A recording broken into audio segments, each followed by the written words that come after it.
there's a special coming on Hulu about Shepard Fairey. He does the Obey Giant.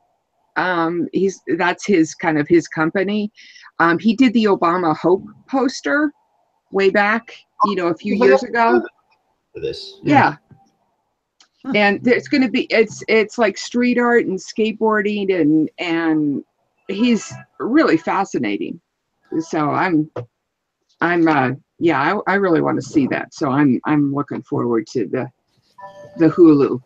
We're all looking forward to it, Alyssa, because we've got your password now, so it's great.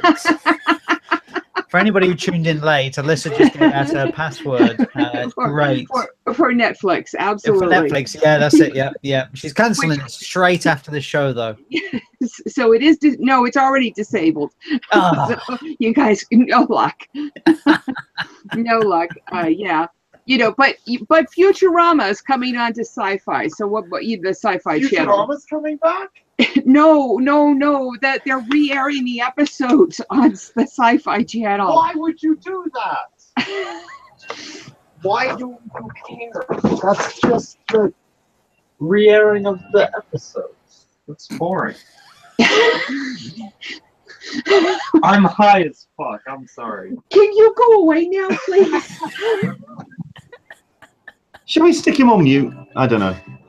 Hello there, everybody. Welcome along to the behind the scenes of Talkin Comic-Con, a cup of tea with an Englishman in San Diego. Just to let you know, we are currently waiting on our special guest, but he's having one or two technical issues, but we're getting it sorted. Hopefully, apparently he needs to reinstall Chrome at this point. Hey, listen, this would normally be turning. I would be stressing out at this point. I would be thinking that this could be turning into a little bit of a car crash, except after last week, anything's an improvement. Oh, we could do anything after last week. Even deal with my son's four-letter words and etc., which I really, really hope did not come through on air. I haven't. Did you hear anything? I haven't. I didn't hear anything. Well, I mean, I can't really tell you, to be honest. I don't know. There should be a delay on this show so somebody can edit out all of the swear words. It's all these Americans. They all sound the same. Anyway, right. Sorry. We're starting the show off right, guys. Love you. Graham Small. No. Graham Small says, yes, we heard it, Alyssa. Oh, okay. Fair enough. Oh, thank you, Graham. I needed that. So Michael P wants to talk about projected dates for regular open online registration and Hotel Apocalypse. Well, the second one of those, I'm not even going to touch with a barge pole. The second one, I did have a poll up, which I'll have a look for and try and work out about dates for hotel. That's for open online. We'll talk about that in a bit. But all in all, welcome along. Like I say, about 1:43 away. Yeah, do jump in on the Q&A on YouTube. Craig Linders saying greetings from South Dakota. Alyssa, good morning, good afternoon, good evening. Because it's all about times and stuff. We're all back into some kind of synchronized times. But I've been told that, is it Hawaii and Alaska? No, Arizona. Because Arizona. It's all desert and hot down there. So they're a little wacky.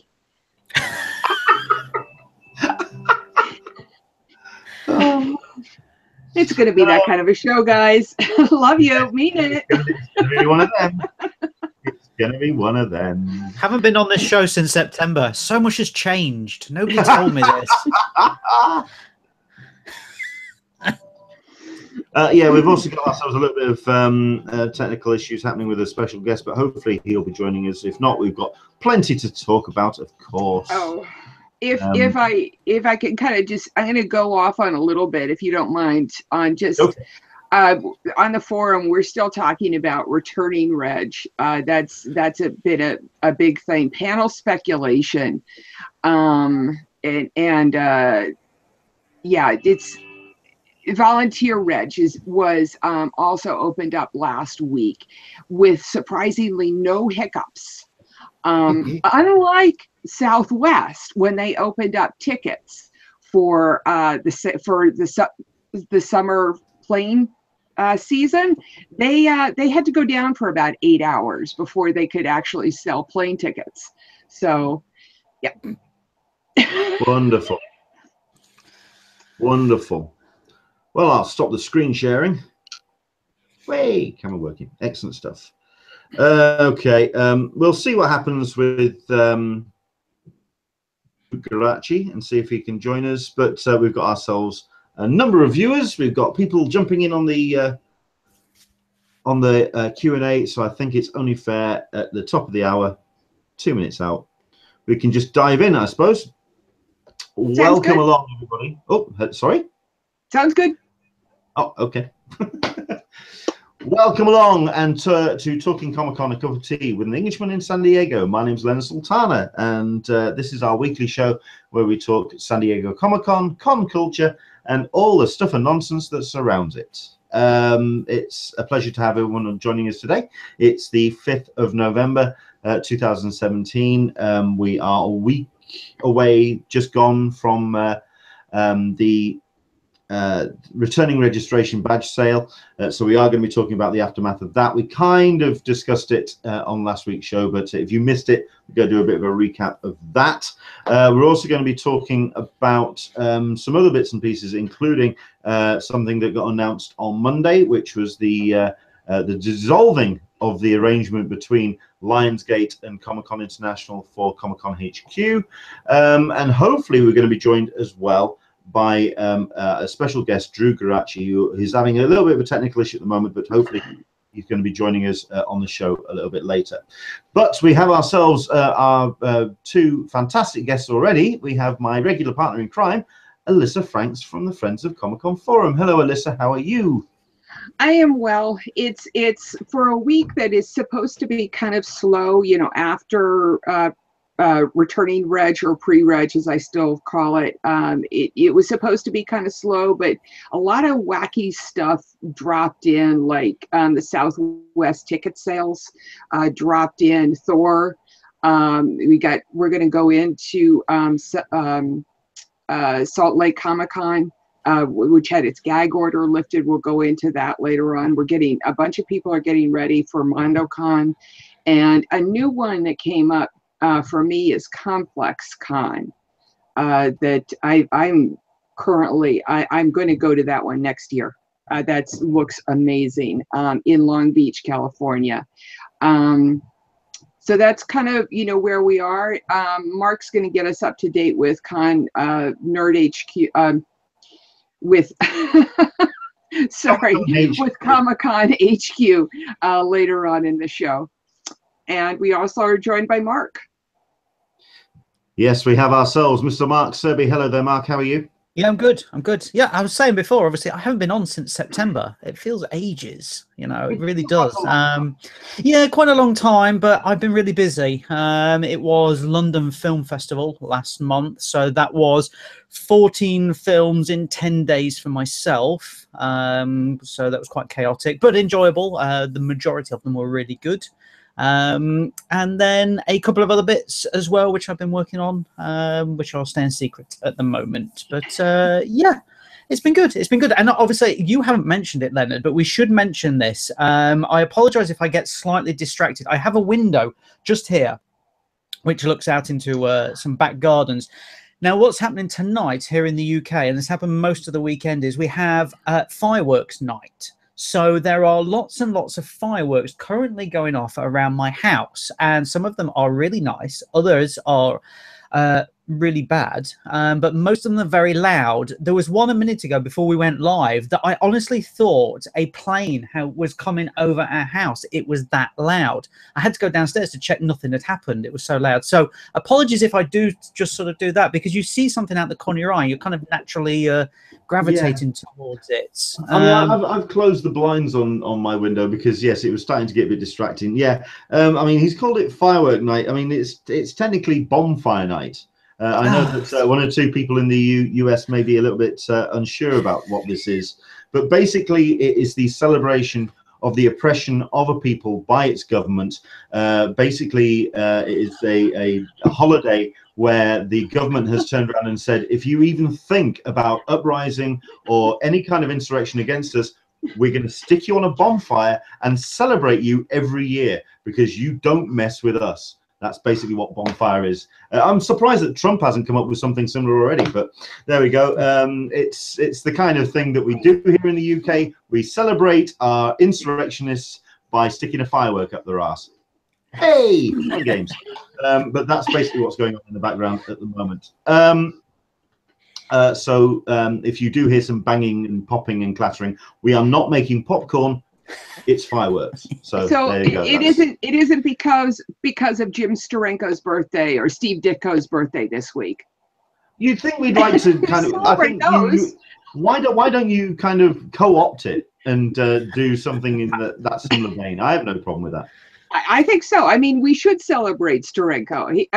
He took what was going on in the popular culture of wild and free art and brought it into comics. We should celebrate that, just to come full circle. Can I just say, just carrying on with this bonfire theme a moment, for everybody who doesn't understand, maybe in the US, there is a 3-part BBC TV production starring Kit Harington that has just aired on the BBC. It's possibly worth giving that a watch. You'll get more information that way. And my understanding is that Kit Harington, I think he gets topless at some point. So, it's a win-win for most people, I imagine. It's coming to the States. I know it's been signed to be shown in the States on some channel. No, I know you'll be getting it. I mean, admittedly, here in the UK, it's timed perfectly. As someone, Andrew English, is reminding us of the rhyme, and you may know this from V for Vendetta. Remember, the 5th of November. Gunpowder, treason, and plot. I see no reason why gunpowder treason should ever be forgot. So there you go, that's the rhyme. But when it gets shown in the US, the timing is going to be completely messed up. They're just going to, what the hell is this all about? Okay. Please show it in summer. Please show it in summertime. It'll make so much sense. No, anyway, whatever. So no, great show. Do check that out. But yeah, the show Gunpowder is the one that he's talking about. Cool. Right. Our special guest is trying to Skype in to a YouTube live hangout. So we're doing fine on that particular effort. So we'll see how he goes. But we've sent him another invite, and we'll go from there. Right. Where shall we go first then? Shall we talk about let's go into a couple of topics that Alyssa has kind of brought up as well. In terms of the open online badge registration, which is imminent. I mean, the official line is that it's going to be happening before the new year. That's right. The official line. We kind of talked about this last week in terms of what we guess. We're purely a guess what the date is going to be. We're still thinking on the forum with 23 votes, December 9th. So we're still thinking it's going to be after Thanksgiving. It would kind of make sense that they would give themselves Thanksgiving and then come back in, do it right after Thanksgiving, so either the 2nd or the 9th, December 2nd or December 9th, and get themselves all set up, have it done and dusted, to quote you, Leonard, for the holidays, then turn around and have winter to think about hotels. I mean, we're not even going to speculate on when hotels could be. But I could certainly see them wanting to get it done before the end of March, as they have traditionally had it. I know personally a lot of people who've already bought their plane tickets. I can imagine the UK group is also doing that too. So it just makes sense to to try and get all this done. I can see a lot of people though, the newbies, the new folk coming in the spring going, what do you mean I can't get con tickets? How come? They never sell it before February or March, for open reg. So I don't know. I mean, the poll that I ran also kind of had those kind of dates being the front runners. The the 2nd and the 9th. Well, the 9th was the front runner. Although I did have a couple of people making comments going, it's CCI, so I'm going to go for the 14th of December, 14th of January. Sorry. Just at some point in the new year. That's basically let's. I mean, they say before the new year. Let's be optimistic about this. So who knows?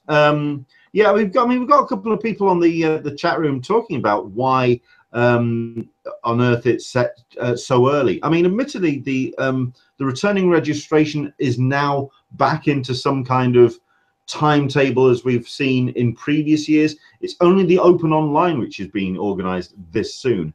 So yeah, why that's the case, not a clue. I think because they finally got the technology down. It took them yes, they finally have the technology down. I'm not going to finish that statement. Nicely backtracked there. Excellent stuff. That's my guess, is that they can. You know, now they can. Yeah. The technology has caught up to them and what they need to do, and they can, and it's easy, and why not? You know, it makes it easier for them down the road if they get all this stuff done. Just like doing a term paper. Like I've tried to tell my 18-year-old that can't seem to figure out how to do schoolwork, is that if you start early, you'll get it done early, you know? Yeah. Andre White saying it's the earliest I've seen it in 13 years. Danbury wasn't the Reg 1 year in August. It was just a couple of weeks after Comic-Con finished. That was scary. That was a weird one. And also Michael P's asking when a WonderCon badge is going on sale. Yeah. Yeah. I think they're taking one thing at a time at this point. I mean, we've got WonderCon, we've got Silicon Valley Con yet to go. ECC is still going, and San Diego Comic Fest is still going. C2E2 I think is going on the 10th. So in 5 days they're going. So everybody else is going for their spring cons, starting with the badge sales. But I have heard some interesting stuff coming out of MondoCon. A lot of posters are going on sale. A lot of really gorgeous art is happening there, and that's been a pleasure to see. There's a Sam Ferry piece that was being posted, which is real fun too. And then we've got Complex Con, but also there's but the interesting thing on the forum has been the lifting of the gag order for Salt Lake Comic-Con this week. A judge ruled that Salt Lake Comic-Con had a gag order on them, and the judge lifted that ruling. So we've been seeing an influx of pieces promoting Salt Lake Comic-Con, and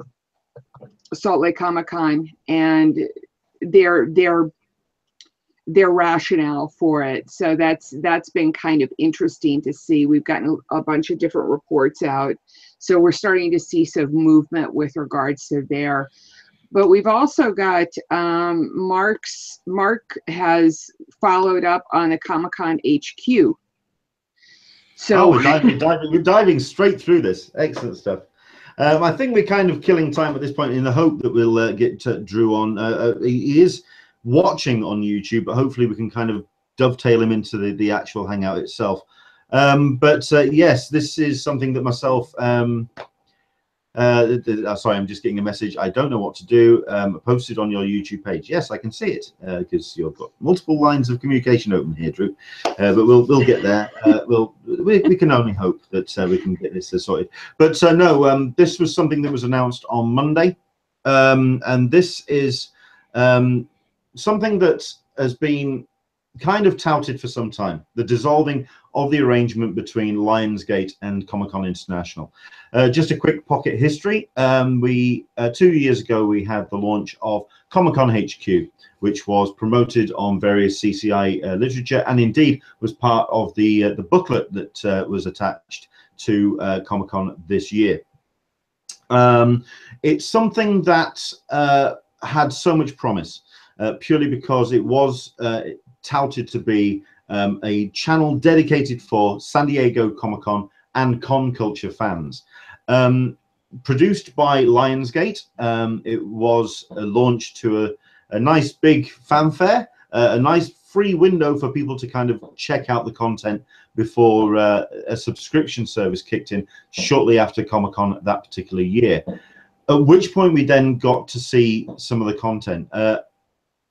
I think, Mark, I mean, if you'll jump in backwards and forwards on this one, I personally think it was a 50-50 split in terms of the content. There was some stuff which was absolutely for us, and then there was some stuff that was almost kind of like just a copy of the old G4 nerd television format, and it wasn't enough, was it? The strange thing, having seen it, the strange thing about, let's take the movies first, because obviously they had a wide, well, I say a wide selection, they didn't have a wide selection, they had a medium selection, but they had some movies that were perfect for us. You know, they had like My Name is Bruce and Blair Witch Project. I know people say it's a horror, but I've said before there is an interlink between San Diego Comic-Con and horror films. There always has been. So they had these films where you're like, okay, I can understand why that is there, and that's fine. But then you had other random films in there where you thought, what is that doing there? That has no relation to anything at all, apart from there is somebody in this film who who's in another nerd film or something like that. So it possibly it seemed awfully cheap. I think it came down to the case of, right, okay, look, if you want this film, you have to take that film as well, because that's how, it works with these streaming services 9 times out of 10. If you want the good stuff, you've got to take some of the crap stuff as well. That's fine. But at the same time, you scrolled through the films and you thought, all of this is on Netflix. Most of this is on Amazon. Most of this is on Hulu. We've seen it all before. In fact, probably most of us own it on DVD, because it didn't seem like there were any new films on there. And I don't mean like, something that's 6 months out of theaters or anything else like that. I'm talking maybe 2 years. There was nothing on that. I didn't see like Batman Begins on there. You kind of think, well, maybe get that on there, or something that Lionsgate produced. Like I didn't see The Kingsman on there. You think, well, that's a perfect tie-in. So as soon as something starts like that, I always look at the movies and think, right, what have they got? What licenses have they got? It kind of looked like they hadn't got that many, but that's fine. It starts off slow. The rest of it, let's talk about. I'm just going to say, for myself, it was more the actual original content. Because the television, or the film stuff is just, it's a library you can just pull from. The stuff that was being produced for us, because at the end of the day, let's actually word it like that, because at the end of the day, this was stuff that was going to be produced for us. It was a service produced for us. Did you ever feel that it was produced for us, or was it produced for a different audience altogether? It was weird, because you watch it and you think, okay, great, they've got this Mark Hamill show. That's fantastic. I mean, that's a tent pole original content there, and they marketed it very well. Then Con Man as well. I mean, I would say they kind of looked out on that, to be honest with you, getting that. And then after that, I didn't really see anything else that was huge for them. Nothing else that they could say, look, we've got X, Y, and Z. It really felt like they'd got 2 things and that was it. And then everything else was sort of, let's just throw it out there and whatever else. They had some cosplay stuff on there, which I'm thinking, you should be pitching this at cosplay fans, get onto these forums and say, hey, we've got these films and we've got these original content. But I think you're right, Leonard. It never felt like it was for us. It kind of felt like maybe most of these programs could have been on any channel at all. That Mark Hamill thing, I can't remember what it's called off the top of my head. That could have been on Hulu, could have been on Netflix. It really could have been on anything, and people would have watched it. In actual fact, probably more people would have watched it, because more people would have access to it. I think that's part of the problem. So, yeah, this original content really didn't work for them, even though, and I think part of the problem is they didn't promote it enough. You saw it, Comic-Con HQ, great.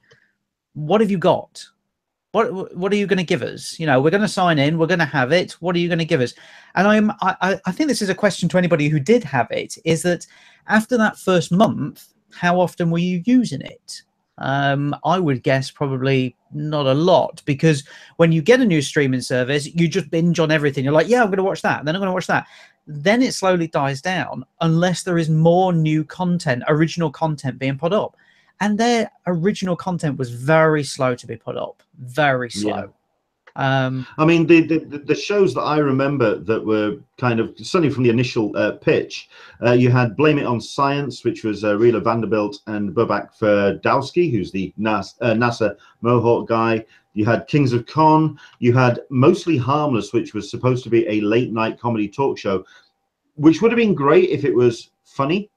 And contemporary, which was always a big challenge when you're wanting to do something which is very much like Last Week Tonight, but it just doesn't quite work. There is an entire open market for something like Last Week Tonight for the nerd culture, to be honest with you. I know some people are going to say, yes, Collider do it. Okay, great. But that seems too fragmented. There are far too many shows. That there needs to be this one big show, one central show, kind of like that, that somebody should be pushing behind. And there was no reason why Comic-Con HQ and Lionsgate couldn't get something like that.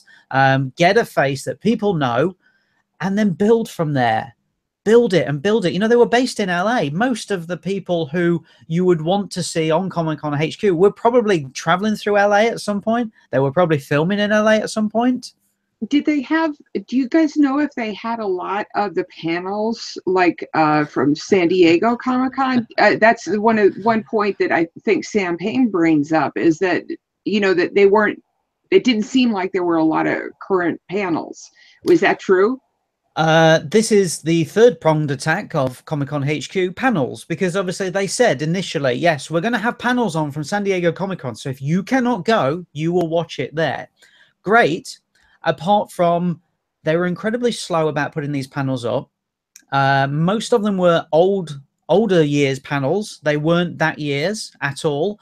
And then what happened was, when they realized, and obviously most people will probably remember this because this was only probably about a year ago, good friends of the Hangouts, Flicks in the City, were at San Diego. You know, they were posting their panels that day.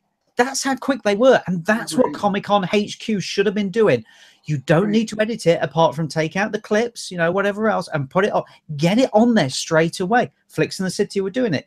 Comic-Con HQ took against it and took down Flicks in the City just because they were doing what Comic-Con HQ were doing. Obviously, and then, you know, things escalated, and, you know, very good that the nerd guy, you know, us nerds banded behind Flicks in the City, got them back up. Fantastic. But it's Comic-Con HQ. They were so slow to react that you were, I mean, I was infuriated because you're thinking, right, I want to see this. Okay, if you're not putting it up today, at least put it up maybe next weekend after Comic-Con is finished. I get it, you're busy. But you're talking 6 months afterwards, maybe a year afterwards. That's no good. People have forgotten about it. You know, and I get that maybe they couldn't have the copyright for some of the panels, you know, that because it's in association with Lionsgate, I can't imagine Marvel or Warner's would turn around and say, yeah, have our stuff. It's probably only Lionsgate stuff. But fine. Put Lionsgate stuff at Lionsgate. Have got some big stuff, but then also, where are the smaller panels? You know, there were so many smaller panels that don't get reported at San Diego Comic-Con that would be perfect to put online, absolutely perfect, and they would get a wider audience. But they just weren't. It just never worked. It never worked that they would push anything outside of that, and then they were so slow in doing it as well that by the time they'd put a panel on, you thought, well, that film's already out, or that TV show is already released. We've already seen hundreds of interviews. You know, we want the exclusive that you get at San Diego. And that's what they were missing. That's what they were missing. So they really failed in that for me. They really did, you know. And I wasn't at San Diego Comic-Con last year, so I watched their live stream through Comic-Con HQ. I signed up for them and watched it. And anybody who watched it or was there at San Diego will know it was outside the Hilton Bayfront, had a really nice setup, but it was so all over the place in terms of trying to get a fix of where they are, or trying to get a guests on, and you kind of just get a handle on, okay, this is who's presenting and this is who they've got, and then all of a sudden they go, no, we've now got the guys from Collider presenting. You go, hang on, you've just had an hour with this person. It's not hard for a guy to be sat there presenting for 3 hours at Comic-Con when you're switching between different things. It really was a guy just throwing back and saying, right, now we're going to talk to somebody on the floor, or now we're going to talk to, you know, it wasn't a massive deal. It really wasn't. It could have been done so much better, just with a little bit more finesse, a little bit more passion. It didn't feel like there was any passion at all. I'm actually surprised that, because I mean, a couple of the shows that they did, I mean, one of the two big shows, when you talk about original content for me, was there was the Collider News. Oh, sorry, there was a film, a Comic-Con news show which was put on. Let me see if I can just pull up the details for that, because it was one of the highlights of the show for me, which was which was hosted by John Campier. It had basically Collider doing all the heavy lifting. All they had to do was just upload it, and it was the slickest production of the actual setup. You then also had a couple of other shows as well. Like I mean, you're talking about the live content at San Diego, and it does kind of talk about the approach, because at the end of the day, what we were hoping for was, with this collaboration between Lionsgate and CCI, that there was going to be more of an open access to CCI in terms of the actual show itself, and it still felt so distant in terms of what Lionsgate could actually produce. The fact that it was actually broadcast, like you say, from outside of the Hilton, it still felt like an offsite. It felt like it was a secondary cousin, as it were. We've got Leanne D turning around saying Sci-Fi did better coverage.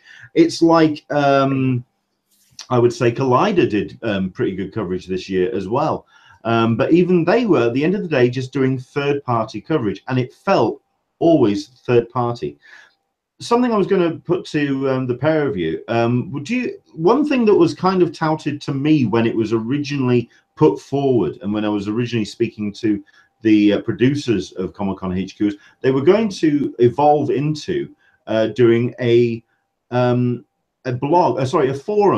kind of affair, which would allow them to talk directly to the fans. Do you feel that that element was missing? That it was produced a little bit two rungs back, if you know what I mean? I didn't. I'll jump in, Mark, while you gather your thoughts. I never subscribed to it. I never saw it.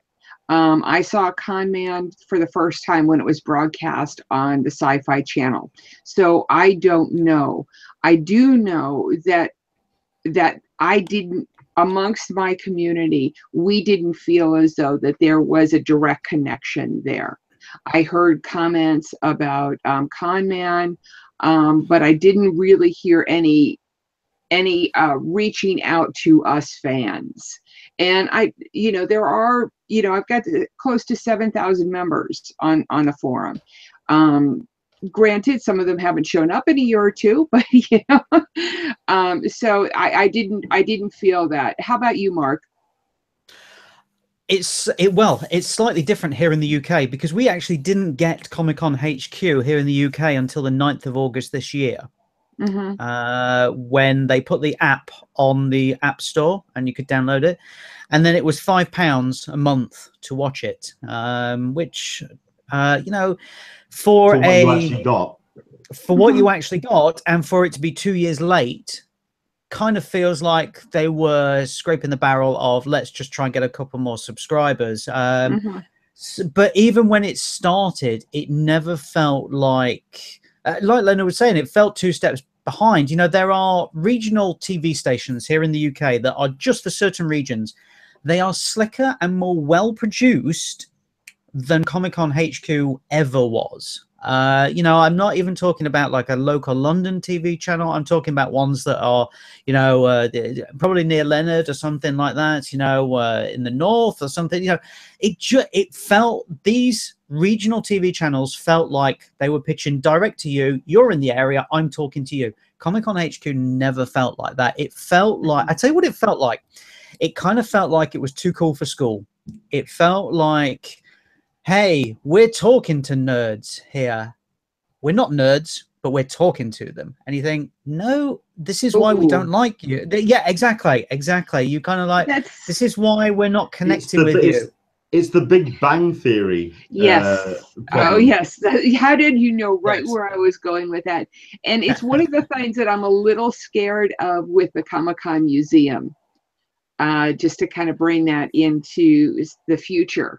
I'm a little scared about how that's going to go. I don't know, because that is being produced directly by CCI. Okay. Good. So at the end of the day, we're having our own. Yeah. This is Comic-Con HQ felt subcontracted, and it felt heavily subcontracted. The museum, I suspect, is more. At the end of the day, the gentleman that's actually running it has an office in CCI. He's moved to San Diego. He's currently in a room with a lot of pinball machines, by all accounts, looking at his social media. Apparently there is a room of pinball machines at CCI where he's more than happy in playing pinball machines while he's building a museum. But I mean, I think the totally best appropriate. I know. The best example I have for Comic-Con HQ is the initial first video. The one that we got, which was to launch the whole thing, and it was hosted by I know I can never remember the guy's first name because he is Kevin Pereira. This is the guy from Attack of the Show, another G4 alumni. I mean, Seth Lederman, who put together Comic-Con HQ. He wanted to create G4. As far as I'm aware, G4 died on its ass for a very good reason. And that was the fact that it felt like YouTube personalities or people trying to be personalities talking to nerds instead of actually members of our community talking to ourselves, if that makes sense. Yeah. Oh, my sweet word. Oh, my sweet word. Please tell me. Let me see if we've got sound. No. Let's not tempt things. Oh, my God, we've got sound as well. Excellent stuff. We've got Drew Geraci. I agree with Drew. Joining us. That's okay. Oh, man. I am so sorry. Don't worry about it. Technical issues, we have them on a... Listen, this is probably the slickest we've had this show for a while, so don't worry about it. Really? Well, we had some issues last week, but we'll get back to that. So what? We'll wrap up our conversation here, and then we'll get to you. Bear with us just for a second. Indeed, if you want to jump in, because I mean, then again, Drew, did you catch any of the Comic-Con HQ content at all? I listened a little bit while I was struggling with computer. I'm a bit of a chimp when it comes to. I do things by rote. But yeah, I heard you. I'm sorry to get it all. Did you see any of the service when it came out? What service? Comic-Con HQ. Oh, no. Do you see? There we go. I mean, it says a lot. Oh, I see her, I see you, I see me, I see him, whoever him is. So, yeah, I mean, we'll quickly wrap this up then. In terms of, okay, we've talked about what didn't work. Mark, can we talk about what did work, if anything at all? I mean, certainly, you know, we were lambasting the original content, but you've got to say that some of that original content was good. You know, getting Mark Hamill was good. Con Man clearly worked for them because that's now broken out and gone to mainstream. And Kings of Con, to a certain degree, worked for them. So they did manage to get some original content. I'd even turn around and say the comics trip as well, which I thought was a very clever idea, because it would have been a way for comics to have a forum on Yeah. a live streaming process, it would have been. You also had comic book shops, which would have just please come and talk to us. Let's talk about comics in a comic book shop. And you did have, it was multi-camera. It was nicely produced. It says a lot that the gentleman behind what happened to John Schnepp. There you go, John Schnepp. He's done a very similar series of shows, basically taking the same format, giving it a different name. It says a lot that that worked. That bit worked. I mean, I think if there was just more of a connection between Comic-Con HQ and the audience, I think that's what really kind of let it down. Yeah, it missed that by a mile. It really did, and that's what let it down. And the fact that probably most people either didn't know about it or weren't that bothered, and these are people who go to San Diego Comic-Con, you kind of think, that's your audience. You're missing your audience. And why are you missing your audience? Because you're treating them like you are better than them. Yeah. I mean, it says a lot that a lot of people have turned around, certainly on the chat room, saying at the end of the day, if you wanted to have that kind of content, you go to Geek and Sundry or you go to Nerdist. Yeah. It was there, and it kind of had that at that place. Yeah. So there we go. Right. Well, I think this is going to be a conversation we can continue on, and I think we'll continue in future episodes about that. But thank you very much indeed to Mark for joining us to talk about that. So, a proper introduction then, sir. We have. Let me see if I did get your surname right. Is it Drew Geraci? Geraci. Geraci. Okay. See, I knew I was going to get something wrong. But there we go. I suspect that is the Sicilian way of saying it, which is probably correct. It's give me a second, I'm just closing the window. That'll be the Mediterranean blood in me, you see. That's where I go with the introduction. I suspect it was an Ellis Island thing. Okay. Thank you. Thanks for that. I'd like to welcome you along to the show. This is our chat about con culture and all the stuff and nonsense that goes on around it. So we are going to get into that first. But I think first things first, a proper introduction. Drew, introduce yourself and explain what your connection has been to con culture and also what you do. Well, I went to a lot of cons as a kid. I always wanted to be a comic book artist, and I got to do a whole bunch of DC and Marvel work. And this is just my banner that I take to shows. But mostly DC. They were very good to me for over 20 years. And I'm also writing a novel called The Demands. That's to do with a rock band in Pittsburgh that plays at bars owned by the Russian mob. So, so I'm floating between each. You know, when something's slow, I jump to the other. So keep busy. Excellent stuff. The one question I always like to ask professionals when it comes to their con history, did you go first as a fan, or did you go to a convention as a professional? Because there's always that relationship with conventions, which it informs that. Right. Well, when I was about 12 or so, or maybe 11, they had a quarterly convention at this place called Conley's Motor Inn, which was it was a long walk away, or a short drive, and I would go every quarter. My old man would give me $20, which back then, if you hit the quarter box, you know, you come home with a paper sack full of comics. And I was always, quarter box dude. Once in a while, I get an older book and indulge a few bucks. But I mean, I loved going there. And then later on, they have some shows in Pittsburgh proper, which is I don't know, less than a half hour drive.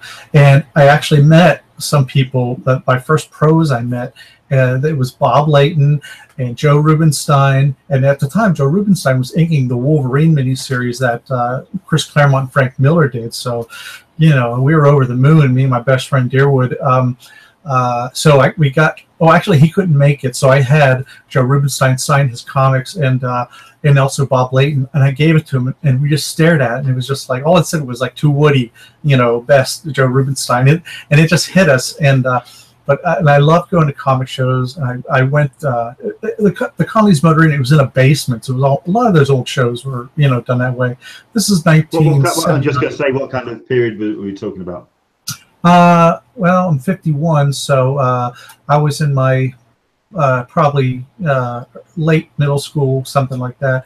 And you know, I just loved going to shows, but they weren't like they were today. They were rarities. So, am I looking down at you, or should I look at the camera? That's fine. It doesn't matter. That's fine. Okay. But I mean, yeah, I love those, and I found I went to a lot of it. They started off small. I mean, people who've grown, who were born in 1980 would have no idea of the spectacle that conventions have become, and even smaller ones. But back then, it was just a room full of good old smelly comic books, and not really any creators. They would go once in a while. You'd read it in some of the fanzines, and yeah. And then, like I said, I saw Bob Layton and everything, which oddly enough, I became good friends with and had dinner with him. And I'm just like, and you know, that's a fanboy in me still. And but when it came to going to conventions, was it going to conventions that inspired you to become a comic creator, or were you always given that drive to kind of? When I was 7 years old, I got like the very first Marvel Treasury Edition with Spider-Man came out in 1974, and that just opened my mind. And I was pretty aimless until it, and I was like drawing comic books, my own from then, listening to a lot of Elton John, and just like the weekends I would draw comics constantly. I even wrote the letters pages, totally made up nonsense, and I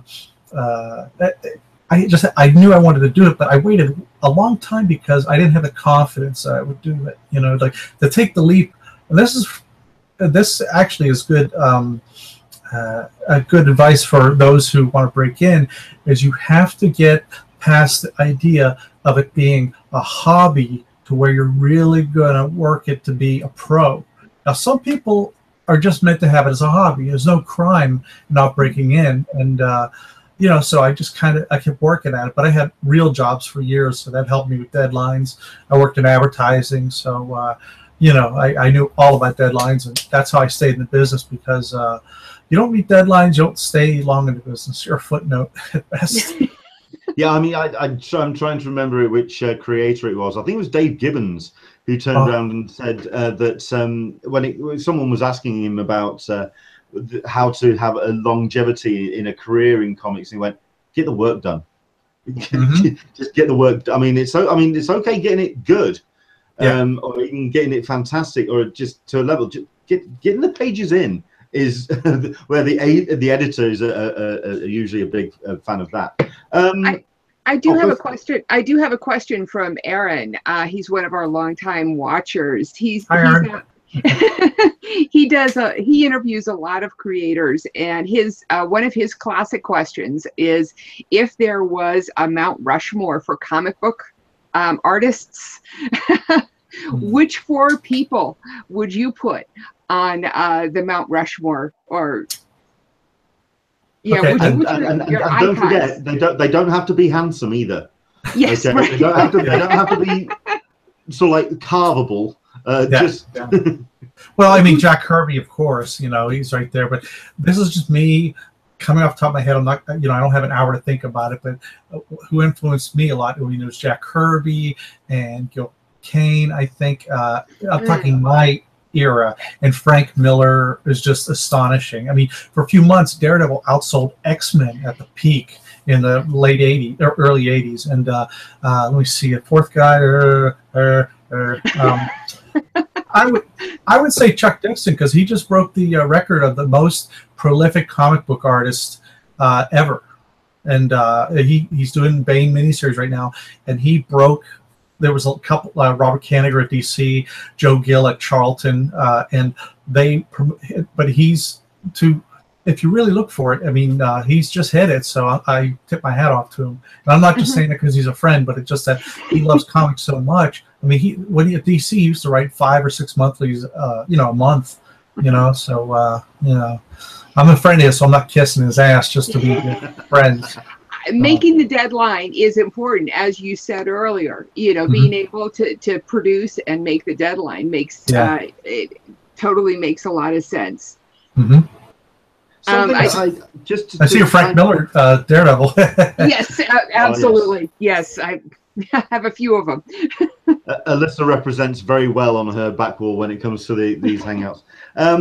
One thing that I've noticed, that the names that you were mentioning there, and also a couple of the others that you threw in for good measure, including Frank Miller, they all had really big, strong representation at comic conventions. Did you feel that back in the day it was important for creators to attend conventions, or was it more a case of let's just stay in the studio and kind of, you know, squirrel ourselves away? Because then you could also talk about a couple of those noticeable absences that never show up at conventions and still have legendary status. Well, I mean, it was through the 80s. There weren't that many really. There wasn't a comic show every week across the nation, and really guests were sparse. And it wasn't until the late 80s, early 90s that I went to a show that was substantially big. It was the Atlanta Comics Fan Fest in 1991. I saw Frank Miller do a panel, and I got Brian Boland to sign my Camelot 3000 trade paperback, and I was above the moon, as I said. So, and the thing is, it was the only show in town. And then a couple of years later, I break in. I've only assisted Dave Johnson for just a couple of months, and I was the headliner. That's how desperate they were. I mean, something happened with. I guess they had a dedicated, mismanagement, and then Dragon Con took over. So, and I did that for years until I moved to Florida. I was grandfathered in, but no more. So, mostly cosplay anyway. What was your first convention as a pro? It was that show, the Atlanta Fantasy Fair, in 1994. It was just me and this other guy, Jeff Pitarelli, who did fancy airbrush copies of like The Crow and stuff like that. But I mean, it was dead. It was like in this little ballroom, and nobody came. But what was really wonderful was, I didn't see this at all, my parents came down, and my favorite uncle, Uncle Larry, and Aunt Angela surprised me, and it was such a beautiful moment. I mean, it was, there was hardly anybody there, but it was just a wonderful surprise. I was very grateful. Didn't see it coming. Cracking piece of validation. Yeah, absolutely. To have family. What would you say has been the primary change, certainly for exhibitors at comic conventions, from those early days? Like you say, obviously the amount of bodies that come through the doors is obviously going to be very welcome. But I mean, what would you say the primary from those early days to where we are now? For exhibitors, that is. Well, you know what? I think a lot of shows back then were a lot more. They didn't have the money to fly people in, and it just wasn't that common. There was a thing called Creation Con that was in Ohio and Michigan and stuff like that, and they did come to Pittsburgh, and that's where I saw Bob Layton and a couple other people, and then other pros that I can't recall. But it was that was like big doings back then, and it wasn't until the late 80s that people were starting to like I said, it got, there really was mostly just comics and movie posters and toys and stuff like that. But yeah, the big names didn't really pop until the late 80s, early 90s, and as far as I know, because how did creators feel about the rise in percentage of pop culture? The films, the non-comic book stuff, basically. You know what? If you'd have told me all this geek culture would have overwhelmed the nation, if not, the world, when I was, going to high school, I would have thought you were full of baloney. Because back then, if you were into comics and you started dating, you hid your comics in a closet, because if you were a nerd, I mean, you were shunned. I mean, and it's so funny because I see so many, pretty girls and cool guys, and they're wearing like a Punisher T-shirt, and the girl has a tattoo of, Valkyrie or something, and it's like that did not exist at all. I mean, it was a very nerd hide in the closet thing, So but I mean, now it's perfectly acceptable and it trips me out. So we've gone a long way, baby.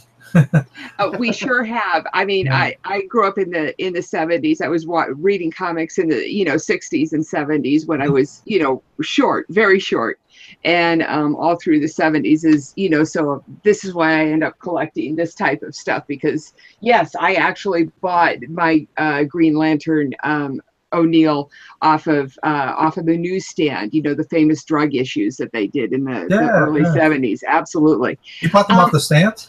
I distinctly remember having bought one of those issues off of the stand. I still don't have it. It was trashed. I loved it. It was a great comic, and I had lots of conversations with people about it, and they were like looking at this short person having this drug conversation. But I was in New York in the early 60s, so in the early 70s. So what can I say? Yeah. You know what? You look a lot younger, so hats off to you. Thank you. I appreciate that. It's the camera. I do have a question. Well, yeah, it is. So what I was really struck by when I was looking at your website is the breadth of inking of work that you've done. It's just a massive library of work, but also you did a pencil to ink study, which was fascinating, of taking this very complicated drawing and bringing it forward into a full-blown ink drawing. And I was wondering, I was thinking about the Comic-Con museum that they're going to be having that CCI is starting up, and was wondering if there's any advice. So many people don't seem to understand inking. It's not, a lot of people go to artists, they go to pencils, they go to storytellers, but inking isn't really brought forward. Is there any way that you would like to bring inking forward more? I hate saying this, but I kind of think it's dying as far as comics are concerned. I went to Marvel's office 2 years ago, and they had an assistant editor. He handed me a stack of Spider-Man books, some other, and I'm reading them in the hotel room, and there was no inkers. It was all pencil art, color art. And it's really hard to get a job these days, especially Marvel doesn't do it much. So many inkers migrated over to DC. So I talked to the talent coordinator, who I'm pretty close with, and he says there's just way too many inkers than there is jobs for inkers. So I've been doing a lot of private commissions and stuff like to make up, because when I started in '95 or so, there were monthly books that had steady. Jim Balint did 77 issues of Catwoman with no break, and back then you would have a team that would stay on for years and years, and it was always my dream. And I never really got more than a year, because I kind of kept getting promoted to better books. I finally made the Bat books, which is like the the holy. that's what you want, because that's. And then I'm going to tell you something real quick about. Can I tell you? I don't mean finish your story. I just want. It's unfortunate, but I know a lot of people that really love inking and all that. But there's really no future in it. If you want to break into comics, we had a panel at MegaCon about 2 years ago with three other inkers. It was Jose Marzan, Tim Townsend, Rob Hunter, and myself. And we basically told the crowd, it was about an inking panel. We told them, don't go into inking.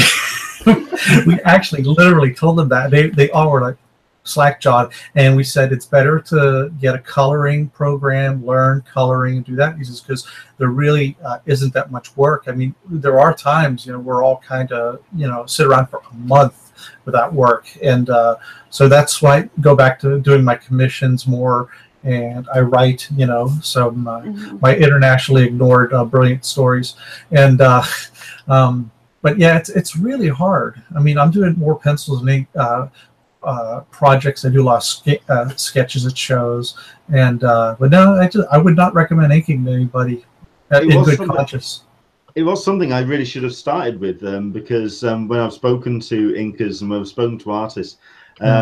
It's something that I was going to bring up. Do you work physically, ink to paper, or are you digital at the moment? I'm traditional, because I figure I know the computer's cool and all, and some people do brilliant work, and but I figure, you know, it would be corny.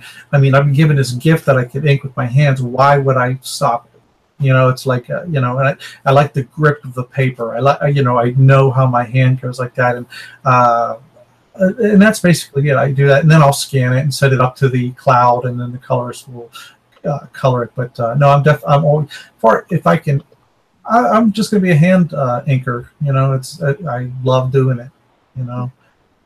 Well, your study that you do on your website, which I've just linked to in the live chat, is brilliant. It really is. It brings. It really kind of focuses on why you need a trained inker to do these things. I think what you're talking about, it seems like if somebody else comes in and they don't really understand how to draw and pull focus and light and dark, and they just start inking, it's going to end up being a mess. Yeah, well, you know what?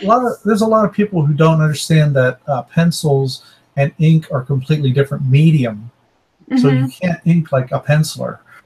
So another thing I've learned is if I'm doing a panel and there's a figure and he's talking to somebody who's in the mid-ground, I mean, like someone up close, someone middle here, and then you're going to have like a tank over here. You have to treat every, you can't ink the whole panel like the same way. You have to get the guy in the foreground a little more bold, you know, contour line weight, and then like the background, maybe I might even do a mono line with a rapidograph pen, you know, and then just maybe add a little bit of shadows. But you don't want to distract the main person talking by having this elaborate. That's one thing I learned is like you have to really take each element and you know, treat them differently, and for depth perception, the illusion of such. When I've spoken to a number of artists, especially those that have moved to digital, and this is inkers as well, they've turned around to me and said that while obviously in some terms for geography, just for getting the work in and efficiently, digital is a handy medium to have purely to get the work in through the door. But they like to do hand inked work to actually sell at conventions, and some of the older artists I've spoken to, while they may have been looking at digital, they like the ink work, on the produced work, purely because they then have something physical to sell. And I'm always interested by the economics of conventions, of actually getting stuff sold at over the table. Is that a big draw for you to go to a convention, or is it more the kind of the networking element of the show? Well, networking is hard these days because I'll be frank, it's not a meritocracy as it used to be. It's a bit cronyism, and I don't, you know, I'm not being cynical. I'm being straightforward, and I mean, just because it's changed, and also you don't stay on a book for a year or two. It's like they're always looking for the next hottest thing, and they make the announcements. You know, like, oh, this guy's gonna. A perfect example is Scott Eaton and I got to do 4 issues of Captain America with Robert Kirkman writing. This before he was Robert Kirkman, and what pissed me off beyond measure was. On the Wednesday that our first issue came out, they announced that Steve Brubaker and Steve Epting and Ed Brubaker were going to be the regular team on the relaunched. And it's like saying, don't buy our 4 issues. It's not going to matter. You know, it's like these guys are just killing time, and you know, it just got me phenomenally ticked off because I think we did. Kirkman did a totally fun story. He had like Hydra and Batroc the Leaper, and you know, he just like scratched all those things that I thought would make a good Cap comic, and we loved it. But what are you gonna do? So another thing you said about conventions.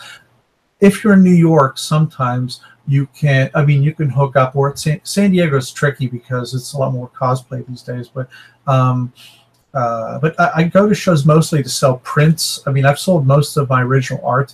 I have I have a little stack of art that's all just nobody particular driving a car, you know, it's a story part. I can't sell those for $5 at a show, so I just keep them at home. But I make prints and I sell them. That's my primary source of income at shows. And I do sketches. You know, I'll do like a, you know, I love drawing Groot because you can't draw him wrong. It's like he's a tree. He's organic. You can't. It's not like Iron Man where you got to put all the particulars in. But can I tell you a real quick story about my first San Diego? Super Patriot like 1 and 2 came out finally, and Dave was kind enough to put my name way down there. I don't know if you could see it, but so I got a little bit of notice, and I just started Justice League America about half a year before they relaunched with Grant Morrison. So I went there, and what was really cool with the DC booth, and this is like, you know how it is with the first time you're driving a car or anything. It's just like, or what happened was I went to the DC booth and I got to meet Brian Augustine, who was my editor at the time, and that was cool. And I got to meet Mike Carlin, and a really nice guy. And it was amazing. Their booth had the Batmobile from Batman Forever there, and they had this huge screen. I would say, gosh, I can't think how big it is. It's they had basically like 9 TVs, monitors stacked in a square, and it all had the U2 video with the Joker that came out, Kiss Me, Kill Me, from the Batman Forever soundtrack. It was on a loop, and then he also had some of the Warner Brothers, Pinky and the Brain, and all that, and it was so magical. I was just like, you know, and I'm talking to Gil Kane for a few minutes, or I'm listening to him. I'm not trying to say like, hey, pal, you know, we're in the same business. It's like, no, he's beyond, wherever. He's in comic book Valhalla right now. And but I mean, it was neat to actually meet some of the people that I admired, and I got to see these editors, and Mike Carlin took a bunch of us out to eat afterwards, and I got to see Frank Miller. We're going down Restaurant Row, and Mike grabbed Frank for a second. He goes, we got to talk about that project sometime, blah, blah, blah, blah, blah. I don't think that came to pass, but I was like, Frank Miller. Yeah, you kind of beat me to it there, because we've had people on the show and we've been talking about the whole networking element. I mean, you were talking about then about how you were able to see some of these incredible creatives at the convention, but they do say that the vast majority of actually seeing people and talking to people at conventions like San Diego is in the bar afterwards. Do you have any stories of people that you've met at conventions? John Byrne is kind of a prick, but extremely talented prick. I buy everything he's done at Marvel and DC. I'm not keen on his IDW work, but I mean, it was just me, him, my wife, and Mike Carlin treated us out. And John started off, we shook hands, and he said a real a-hole thing. He said, he says, "Oh yeah, I'm familiar, with the book you're doing." Then he says, I'm not really big on the art, no offense. And I'm just like, you just slugged me as soon as I came in the door. It's like, if you feel that way, just shut up, So I was kind of gobsmacked. And my wife is, she's a good, John is very smart. Mike's very smart, and my wife's very smart. I just listen to 3 of them, and once in a while I interject because they know their history better than I do. I know a little bit of it. But afterwards, I thought, what a dick. But I don't know. Or we're all kind of shut-ins for time, a period of time. But a lot of times you get it out of the show and you're all woo, But most of us are still nerds or socially awkward. I think Byrne might have been, So, but I had an opportunity to see him at New York Comic-Con this past month. I could see what you're talking about. He certainly had that. Unlike Frank Miller, who appealed to me as being very extremely intelligent, but not quite so. Didn't have that. Yeah. Well, I wasn't going to say it, but yes. So, was that your impression of Frank Miller too?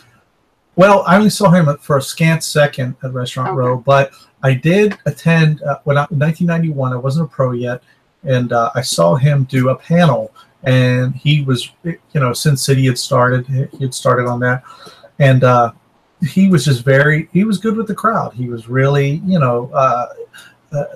real likable, and real, he's kind of stern too. It's hard to describe, but he just, he looked as cool as you'd imagine he'd be, So. How is your book coming? You said you're segueing into writing now. Yeah, I've had 2 books on Amazon, and I finished first draft of the 3rd one, and my editor actually called me. She's never called me in my life. So she went over 90 minutes of saying what was wrong with it, and she was right. I mean, I thought I was done. That's you know what? Good editor. Well, I mean, you know what? I'm at liberty to ignore everything she said, but it really hit home, and I thought, yeah, I usually pout for a week and then I get over it. And but I mean, and I'm working on getting that done. It was shooting for September because the other 2 books came out in September. But this is going to take a while. But yeah, it's I love doing it. I started it only because I had the idea. And I was waiting 3 weeks for pages from DC to come in, and I'm like, I got to do something to keep myself busy, climbing the walls. So that's when I started really diving into it, and it's fun. It's really rewarding. I've always wanted to be a writer. So are you selling them at the conventions too? Yeah, they're available on Amazon, but I bring some to conventions as well, for review copies, and sometimes I mail out for review copies. Neat. Mm-hmm. Neat. Is it a story and I mean, I've spoken to you a couple of weeks ago. We had a pretty long conversation about our music influences and the bits and pieces like that. Is it a story that's always been kind of bubbling? Well, it's funny. In 2008, I had a little downtime, like 2 weeks, and I came up with this idea for a self-published comic where a superhero. He was like a street-level superhero who also. He was in the indie rock band scene and really enjoyed it. And he quit his advertising job like I did. And so there's a touch of me in there. And he decided with his cousin to form an indie band, and they were going to try and really throw themselves into it, like no backup plan and everything. And then I wanted to have the Russian mob incorporated, where like a section of Pittsburgh would be like the nightclubs and the bars would be owned by the Russian mob, and that there would be some serious stuff going down. It gradually builds, and then they get entrenched in it. It's like it's not just like they run into the mob. It's like that people know each other, and there's people who believe the band is tied into the mob, and some people in the band are trying not to dissuade them because they want to be badasses, and some people die, and some like it's got the old sex, drugs, rock and roll stuff. But I don't have the battle of the bands on, because that's been done to death. I try to avoid as many cliches as possible. So, but how concluded? I mean, not to ruin the end or anything, but how concluded does the story go? Is it something that you can see as an ongoing series? Well, I have book 3 is the one I'm working on, and I sort of have the ending. I mean, I know it's going to happen to at least 2 characters, and I'm trying to get into 5 books because I have like too much in the 3rd book, stuff that could be moved to the 4th one, and it's fun though. It's like I sometimes I'll write a whole chapter out of the blue. My fingers are going and my mind's going, and my editor will say she loved it. It's like like they used to say, like the Beatles had some of their best songs in the early days at 3 takes. So like John Lennon, I blow my voice out only on Twist and Shout at the end of the night. So well, I have to say.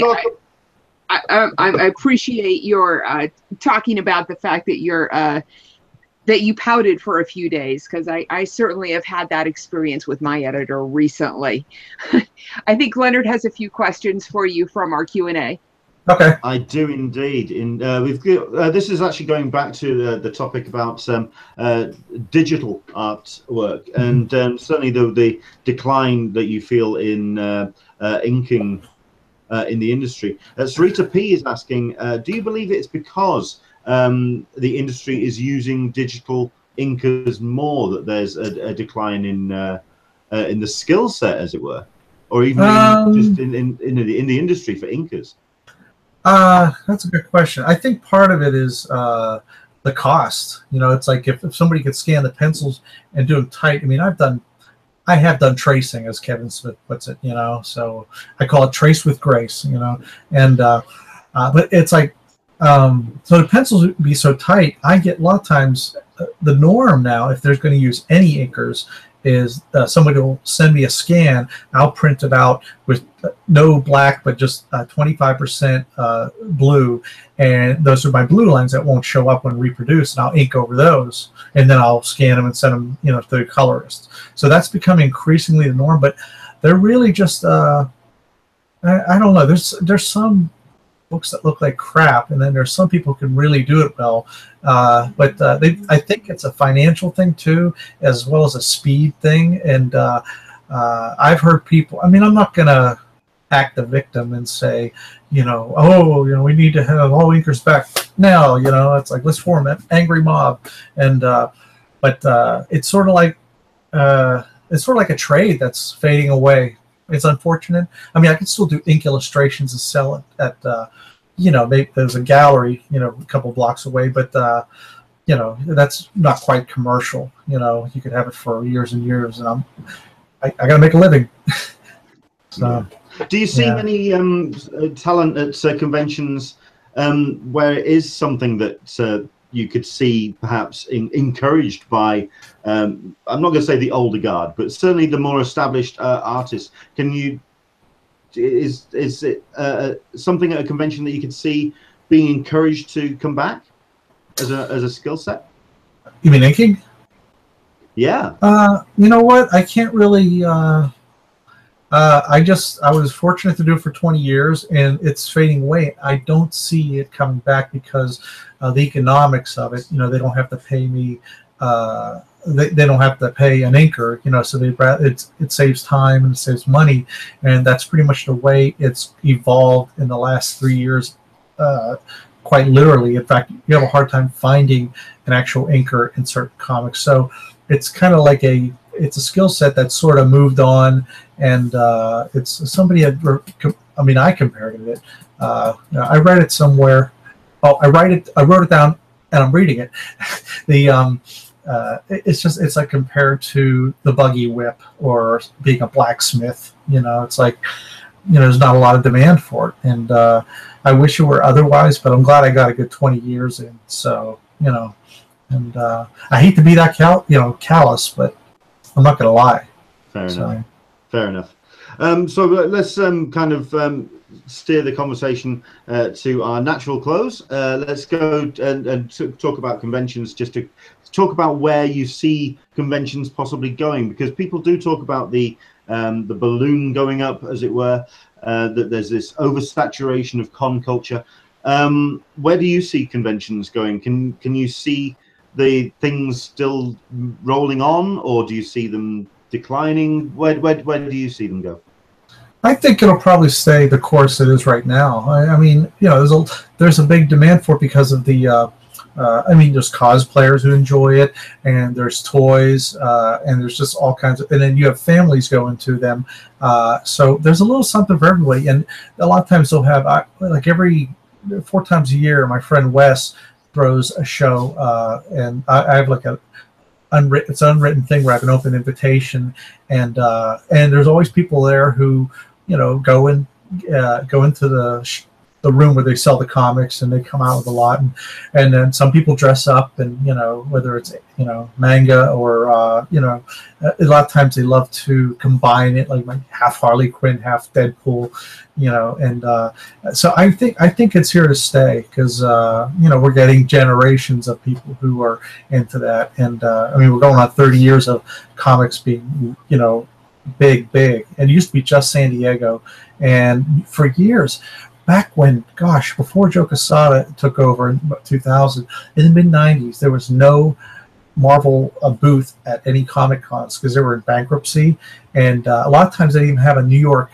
convention. Like there were a couple of years there was no New York convention, and early in the 90s or around that, I don't know when, they had it like in the basement of a church, and but bounced back and everything. But I think it's good. I think we're pretty much where it's going to be. You know, you have the the Marvel DC actors show up. I'm doing a show called Heroes and Villains Fan Fest, which is coming out November 18th and 19th, and it's like a half-hour drive from me, and it's got almost everybody from Arrow.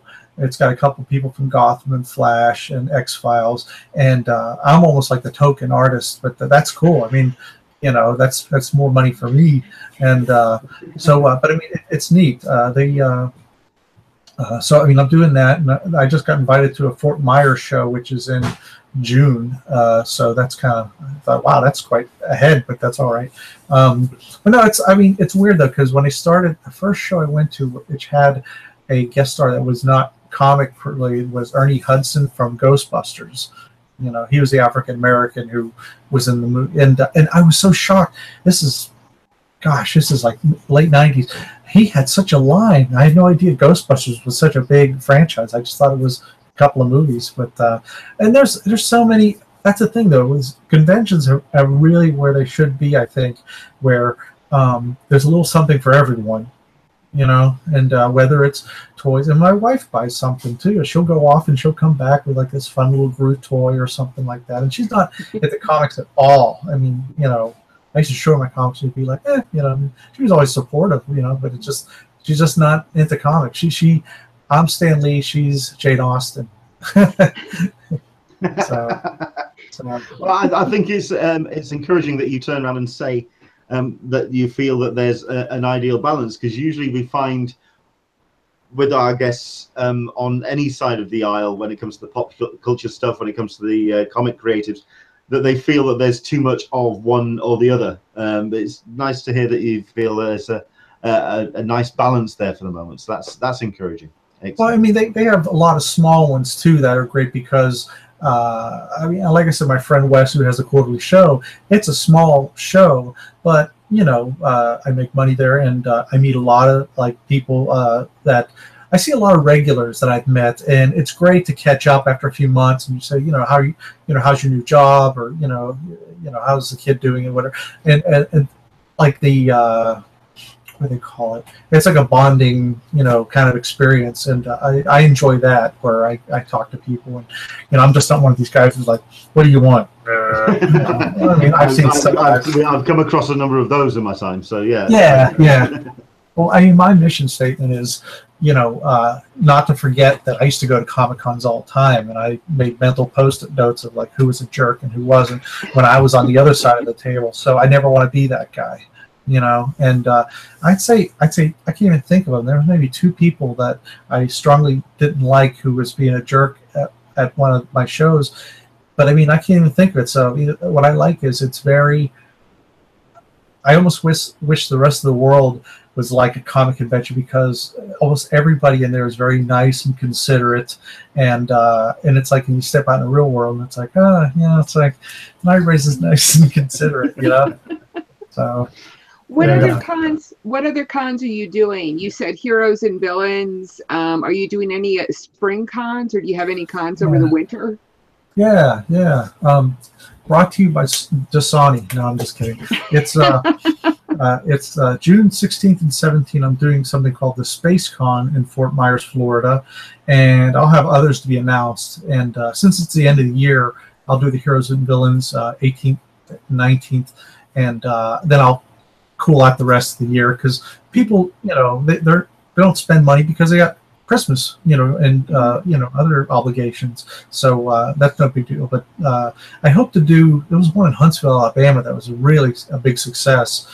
Nathan Massagill ran it, and he did a fantastic job. So I'm going to do more shows this year. We had some family issues last year, like, you know, health issues and such, but we're sort of more free and clear to go different places, and that's all. I ran out of words. Where would be the best place for people to find out information about where people can see you?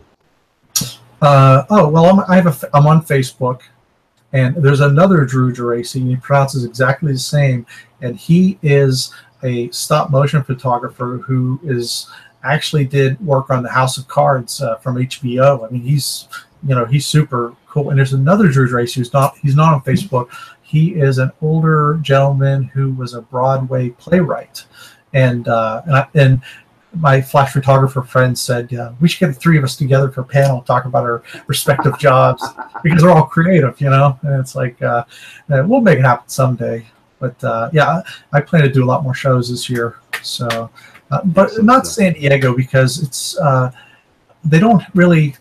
There's a lot of people that are grandfathered in, like Sergio Aragones, of course, you know, great artists like that, and so, and they, you know, and it's more of a show for, you know, for comics. It's not a huge show anymore, but it's still great. I haven't been there in a few years, but I don't know when I'll go next. But I try and, at present, I'm staying in the immediate states around me, you know, because I'm in Georgia right now, and I will. Some guy in Ithaca, New York, said, "Hey, do you want to go to the convention?" I asked him for a little compensation. I never heard back from him, because there's nobody I know in Ithaca, you know, and it's like, you know, it has to be. I hate to say worth my time, but when you're a freelancer and you're not working one day, that's a day you're not making a living. So that's something to consider. I mean, time's money, as they say, but you know, yeah, it's. I love shows. I'd love to do more. If I lived, I mean, I know some fellow pros in Connecticut, and there's a ton of shows they go to. It's like they're like in the perfect spot. You know, they can go to some of the, you know, they go to the city, or they can go to a lot of little ones. But there's so many. Like every week, the whole year, somewhere in America, there's a convention, and it could be a small one, and it could be a large one. And I think that's great. You know, so there's people who are in the sticks who may not, you know, have the opportunity to go to, you know, shows, and there's one that's only an hour or two away, and I think that's great. You know. Well, I'll tell you what. I mean, I'm just about to share the your Facebook link. Thank you. And the listeners just beat me to it on the Twitter one as well. So excellent stuff. We're sharing where people can find you. What is your Twitter account? Where can people find you on Twitter? It should be at Drew Geraci, Geraci. So, excellent stuff. Yeah. Brilliant stuff. Well, listen, thank you very much indeed for joining us today to talk about your thoughts on con culture. It sounds like there's still work to be done to show more appreciation for. I don't know. I don't know. I see. You know what? I can't go to the grocery store without seeing somebody with a Deadpool T-shirt or a Harley Quinn T-shirt. I mean, it's omnipresent, and I think that's really cool. And it would have blew my little mind when I was, you know, 7. But I think it's going very well. I think it's just that.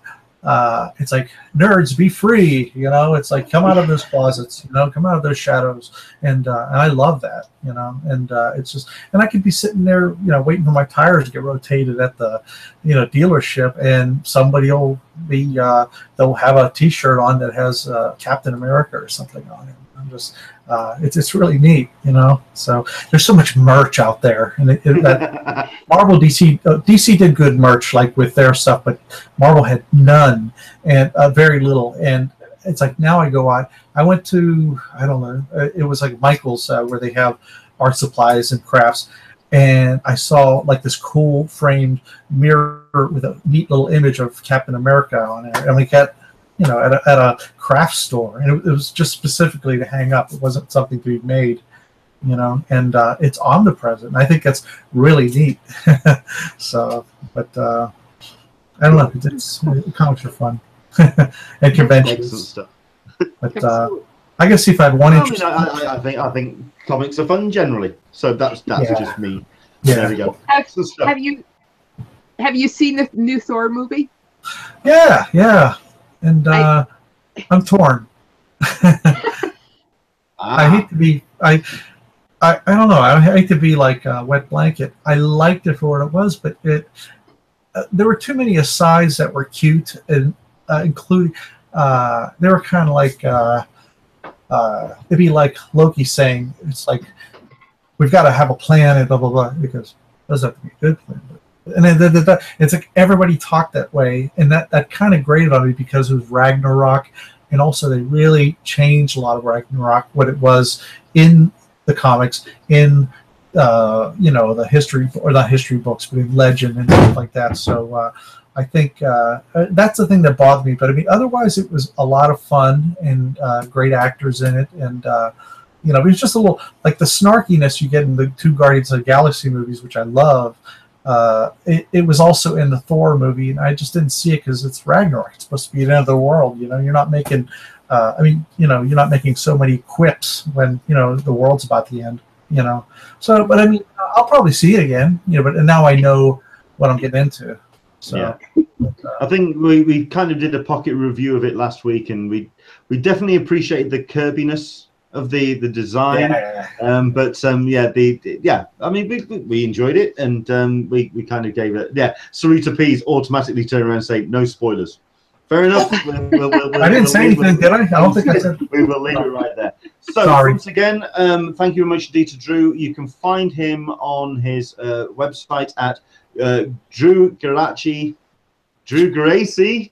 GERACI. .com, and you can also find him on Twitter as well.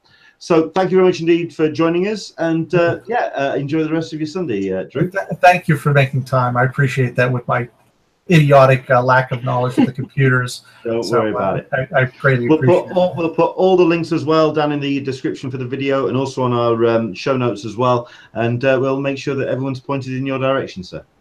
And I'll repost it everywhere and everything, and make more people aware of your show. Brilliant stuff. Thank you very much indeed, and take care.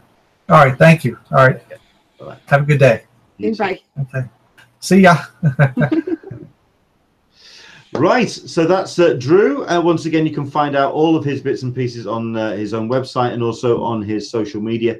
Really is. I mean, we've got Garu629 on the Q&A saying, I've had Drew ink some commissions for me. Does an amazing job. The stuff that you see on his website is truly outstanding. Do check that out. Right, so let's wrap up the show for today then. It's been quite a bit of a long one, but let's dive quickly into the final bits and pieces. I will. Alyssa, if you want to go into Week in TV. Media, I will, just briefly. Very interesting what he was saying about Thor, and I appreciate his comments, having watched it. Just recently watched it. I'm interested in hearing what other people have to say about it, because the humor of it, while entertaining, wasn't Thor. At least, that was kind of, for my 30 seconds on that. Mark, did you have anything that you wanted to quickly add to? Did you enjoy it? Yeah, I really enjoyed it. I thought it was actually the best Thor movie. I didn't like Thor 1 and 2 anyway. I thought they were terrible films. Okay. But I really liked this one. Yeah. I appreciate what everybody's saying about the humor, but at the same time, I think a character like that needs to lighten up. There wasn't that much lightheartedness in 1 and 2. This one, they've kind of made him sort of a bit of a dummy, I guess, but it works nicely when you have Bruce Banner in there as well. And realistically, coming out of it, it's probably the He-Man movie I've been waiting for about 20 years. So I'm fine with that. I'm fine. It makes sense. I mean, I get where you're coming from, and it certainly did bring him into the MCU. And he probably the Thor movies haven't been the biggest box office draws, so it would make sense to try and make him a little bit more marketable, and the humor absolutely does it. So I do have unless there's anything else, I'm going to go quickly into the weekend television. We do have a few series that are coming back and or starting. Shameless on Showtime. Also a new show, Smelf, and a girl, Stars Has a Girlfriend Experience. All of these are very adult shows. You got Ride with Norman Reedus is coming back today. The biggest new show is Damnation on the USA Network. Set in the 30s, status quo in the American heartland, gangster, that kind of thing. There is a another new series that's coming along is a gender-bending USA series called the Camarites. It's about a football quarterback who becomes a stay-at-home dad with 4 kids. It could be really bad, like reality drivel, or it could be really kind of fun. I don't know. I don't know. It depends. It's like I said earlier in the thing, I am switching off of Netflix and going into Hulu's because I really want to see this new street artist special that they're doing. Shepard Farley is doing a special called Obey Giants. He's best known for his Obama Hope poster, and does a lot with skateboarding, street art, the music, and this all ties back into the Complex Con, which is taking place in LA this past weekend, which looks absolutely amazing, and that is definitely going to be on my highlights of things to do next fall. We say goodbye to Inhumans, and I'm kind of guessing that we're never going to see it again. Let me wipe the one small tear away. Yes, I think we're done with Inhumans. Sci-Fi is getting Futurama repeats, so if you want to see Futurama again, go to Sci-Fi. Where can people find me? Okay, Alyssa wants to go then. Okay, so then where can people find you online, Alyssa? Well, I teased earlier that we were going to talk to people about what we wanted to do, what the format of the show wanted to be going forward. And one of the questions, one of the thoughts was that we cut out the weekend television and the media segment at the end. And I don't want that. But we'll go on. We're going to talk about that next week. So people can find me for my Facebook at Friends of CCI, and always on my website at friendsofcc.com. Excellent stuff. Where can people find you, Mark? Hang on, Alyssa, aren't you on Twitter as well? Did I say that? No. She said Facebook. Okay, we're actually going to get a piece of paper which you can print off. Oh, God. Thank God you guys know me so well. At Friends of CCI is my Twitter handle. I said it. I just didn't say it was my Twitter. Okay? Fair enough. Okay. Moving on. Mark, where can people find you online? This is where it gets a lot shorter. Go. No, it doesn't. It's all changed because since I've been on, everything has changed. Everything has changed. So I'm no longer on the Anglian radio station here in the UK because that's all changed.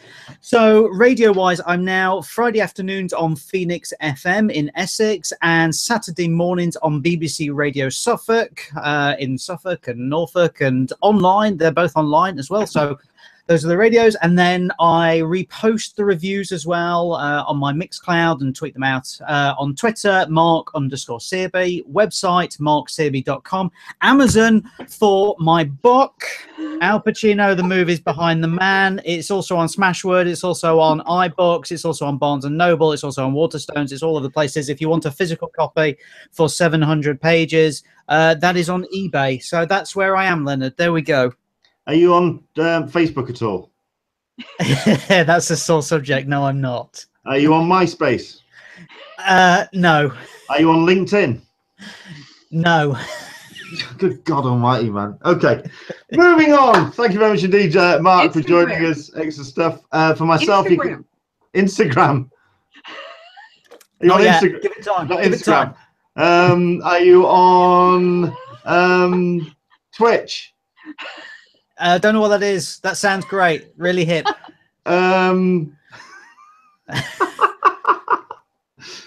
Okay, fair enough. Where can people find you, Leonard?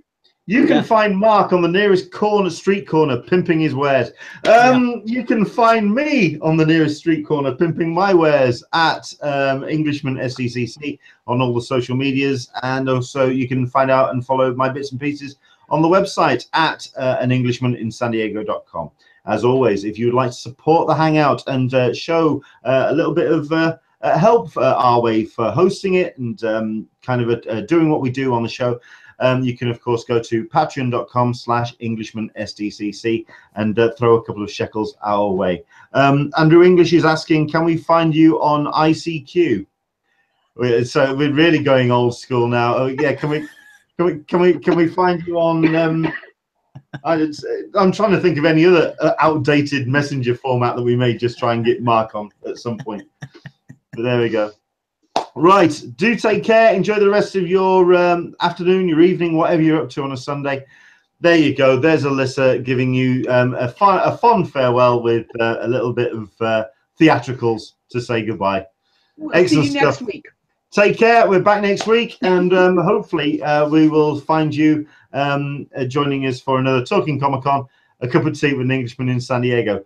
And hopefully by the next time we speak to Mark, we'll have him on AOL Instant Messenger. Excellent stuff. Take care. We'll see you soon. Bye-bye. Bye-bye.